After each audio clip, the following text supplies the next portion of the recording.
दोस्तों, बिहार चुनाव में प्रधानमंत्री ने दिखा दिया कि भाषा और संवाद में उनसे ज्यादा नीचे स्तर पर जा करके उनको कोई चुनौती नहीं दे सकता। कांग्रेस की कनपट्टी पर कट्टा रखकर सीएम पद चोरी कर लिया।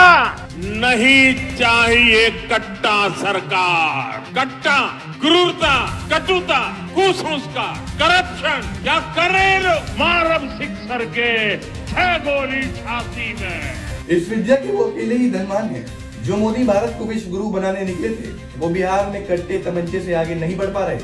नरेंद्र मोदी बिहार चुनाव के अपने आखिरी भाषण में भी नीतीश को मुख्यमंत्री बनाने की बात नहीं कही। बोले एनडीए की सरकार बनेगी।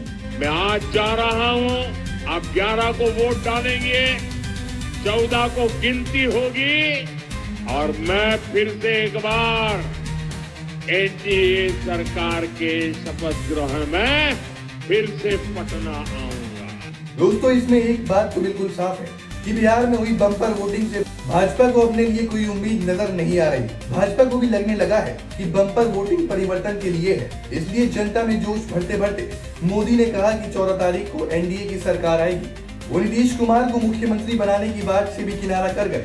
एक बात और कि चुनावों में प्रधानमंत्री गली के छुटभैया नेता को भी कंपटीशन में खुद से आगे नहीं निकलने देते। देश को अब प्रधानमंत्री के निचले स्तर के भाषणों की आदत हो चुकी है। लेकिन प्रियंका गांधी को न जाने अब भी प्रधानमंत्री के भाषणों से मर्यादा और भाषाई संतुलन की उम्मीद है। सुनिए। आप इस कीमती वोट को व्यर्थ नहीं करेंगे। आप बिहार की महान जनता हो। ये वोट ही आपकी अमानत है, आपकी सबसे बड़ी शक्ति है। इसको व्यर्थ मत करो, इनकी बातों में मत पड़ो। बहुत हो गया है, बहुत हो गया है। आपने सब कुछ देख लिया। आपने धन के नाम पर वोट डाल के देख लिया। ये छोटी छोटी पार्टियां जो बुदबुदे की तरह उठती हैं चुनाव के समय, जो आपने इनको भी देख लिया है कि कहां उभर रही हैं। ये वहां उभर रही हैं जहां इनके उभरने से भाजपा की मदद होगी। आपने ये भी देख लिया कि भाजपा के जो बड़े बड़े नेता हैं, जो कट्टों की बात करते हैं, दुनाली बात करते हैं, गोली, फिरौती, रंगदारी, हत्या, अपहरण, ये बातें करते हैं इनके नेता। इनके सबसे बड़े नेता देश के प्रधानमंत्री अपने स्तर को इतना गिरा चुके हैं। आप सब देख रहे हैं, आपकी आंखों के सामने है। एक तरफ वंदे मातरम जो हमारे देश का गीत है, जो अहिंसा और सत्य का गान है, जो उस आंदोलन उस सत्याग्रह का गान है जिसने अहिंसा द्वारा इस देश को स्वतंत्र किया। और आप ऐसी हिंसक बातें कर रहे हैं। आप किसका मजाक उड़ा रहे हैं? इस देश की जनता का मजाक उड़ा रहे हैं। ये देश जो है बहुत विवेक है इसमें। मैं बताती हूँ आपको, सुन लीजिएगा प्रधानमंत्री जी जहां भी है, मैं बताती हूँ। इस देश में इतना विवेक है कि आपको पहचान रही है। आज आप वोट चोरी पर उतर गए हैं क्योंकि आप जानते हैं कि ध्यान भटकाने से काम चल नहीं रहा है। धर्म का नाम लेने से काम चल नहीं रहा है। लोगों का बेवकूफ बनाने से काम चल नहीं रहा है।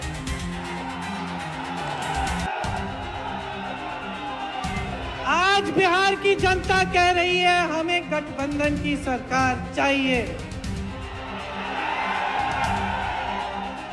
हमें एक ऐसी सरकार चाहिए जो दिन रात हमारे लिए काम करे। ऐसे नेता चाहिए। प्रधानमंत्री की लड़ाई विपक्ष से है, इसलिए प्रधानमंत्री कट्टे कनपटी की बात करके बिहार की जनता को विपक्ष से डराकर अपनी तरफ रखना चाहते हैं। दूसरी तरफ तेजस्वी यादव ने ये बिल्कुल क्लियर कर दिया कि उनकी लड़ाई बेरोजगारी से है। बिहार को नंबर 1 बनाना है। तेजस्वी हर धर्म के लोगों को साथ लेकर के चलेगा। जब हर परिवार में नौकरी मिलेगी तो समझो हर जात में नौकरी मिलेगी, हर धर्म में नौकरी मिलेगी। तेजस्वी की लड़ाई बेरोजगारी से है। बेरोजगारी को खत्म किया जाएगा। इसलिए आप सब लोगों का प्यार तेजस्वी लेने आया है। तो इस बार 12 चट्टी से ललटेन चलेगा, ललटेन चलेगा।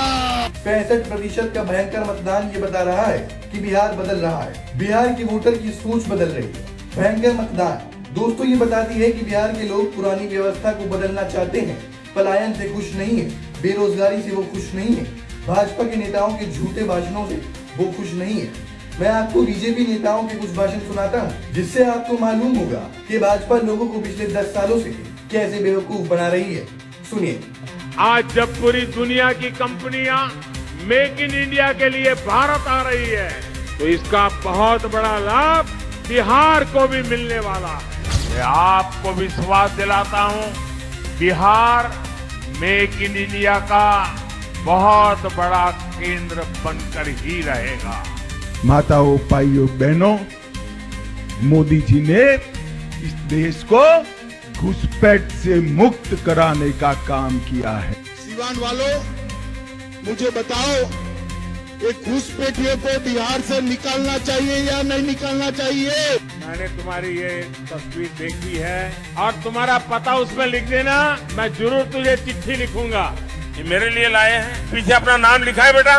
मैं आपको ये चिट्ठी जरूर लिखूंगा। पीछे अपना नाम पता लिख देना, मैं कलेक्ट कर लूंगा इसको, आपको चिट्ठी लिखूंगा। देश को मीठा मुंह कराने वाला मेरा चंपारण की आज चीनी के कारखाने बंद पड़े हैं। कौन जिम्मेवार है? चीनी मिलों को अगले 5 साल में चालू कर हम किसान की समृद्धि के लिए काम करेंगे। 2024 समाप्त होने के पहले ये बिहार में सब रोड बन जाएंगे और बिहार का रोड हाईवे नेटवर्क अमेरिका के बराबर होगा, ये वचन मैं आपको देता हूँ। और वो दिन अब दूर नहीं है, बिहार के रोड अमेरिका के बराबर बना दूंगा, ये मेरा वचन है। भारत में एक कहावत बड़ी फेमस है कि जिसको जो भाषा समझ में आती है उससे उसी भाषा में बात कर। नरेंद्र मोदी को लगता है कि बिहार को सिर्फ कट्टे तमंचे वाली भाषा ही समझ में आती है, इसलिए नरेंद्र मोदी पहले दिन से ही बिल्कुल वैसी ही भाषा का इस्तेमाल कर रहे हैं।